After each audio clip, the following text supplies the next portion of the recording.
Saudi আরব থেকে ইসলাম বের হয়ে ইরাকে ঢুকেছে, ইরাক থেকে বের হয়ে ইরানে গেছে, ইরান থেকে বের হয়ে পাক ভারতে এসেছে। আস্তে আস্তে ইসলাম উল্টে গেছে।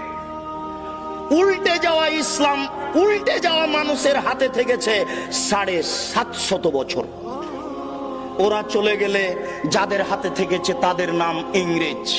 ওদের দালাল ছিল শিয়া, ওদের দালাল ছিল কাদিয়ানি, ওদের দালাল ছিল অমুসলিম, আরো কিছু লোক দালাল ছিল, তাই এখন আর বলছি না। ওরাই তাদের বলেছিল যে আপনাদের জানি শত্রু ওরা যারা বুকে হাত বাঁধে, আপনাদের জানি শত্রু ওরা যারা জোরে আমিন বলে। তাই তারা শহরে খুঁজছিল কোথায় তারা। তাই আমাদের বাড়ি শহরে হয়নি, মসজিদও হয়নি, শহর ছেড়ে পালিয়ে গিয়ে ওই বাগমারায় আশ্রয় নিয়েছি। বাগমারায় গাড়ি তো যায় না, যায় না, গরুর গাড়িও যায় না, গরুর গাড়ি তো যায় না, পায়ে হেঁটেও যাওয়া যায় না। ইংরেজ যেন আমাকে খুঁজে না পাই, আমি ওখানে গিয়ে আশ্রয় নিয়েছি। মনে রাখবেন, আমি মুনাফিকি করতে রাজি নই।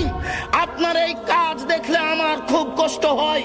ওই মিথ্যুক আপনার বুকের ওপরে মিথ্যে তাফসীর করে যায়, সে আপনার কাছে আশ্রয় পায়। আপনি জানেন না আপনার পরিচয়। আপনি সেই মানুষ, যেই মানুষটা বলেছিল ফাঁসির মঞ্চে উঠে যেতে রাজি আছি, নিচে হাত বাঁধবো না। আপনি ওই সেই মানুষ, যেই মানুষ বলেছিলেন ফাঁসির মঞ্চে যেতে আছি, চুপে আমিন বলবো না। সেই মানুষ আজকে পরিবর্তন হয়ে গেলেন।